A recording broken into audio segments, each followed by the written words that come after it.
Dans le cadre de l'exposition Expanded Images, je suis ravie de pouvoir montrer mon projet What Girls Are Made Of pour la première fois et encore plus de pouvoir le faire au Japon parce que c'est un pays qui m'inspire depuis longtemps, tant d'un point de vue esthétique que dans son rapport à la fiction ou à la mise en scène.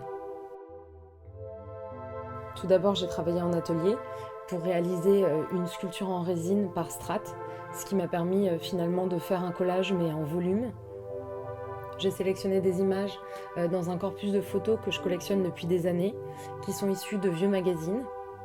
La composition des différentes images est figée dans une substance organique qui est constituée de différents fluides, de paillettes, d'encre, de strass, de bijoux et d'autres petits éléments.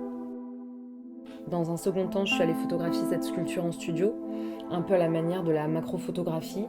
Je suis allée chercher dans la composition, à l'échelle de quelques centimètres, les zones qui m'intéressaient le plus, en utilisant l'épaisseur de la sculpture comme un prisme ou une lentille qui conduit la lumière et qui crée même parfois des aberrations visuelles. Et dans un troisième temps, avec ces photographies qui sont donc des surfaces planes, j'ai travaillé avec l'équipe de Ricoh pour créer artificiellement du volume et des creux à certains endroits grâce à l'impression 2,5D. Cette hiérarchie d'épaisseur est déterminée par la quantité de lumière qui doit pouvoir traverser l'image, car cette série sera exposée dans des caissons lumineux rétroéclairés, ce qui permettra de recréer l'impression de profondeur.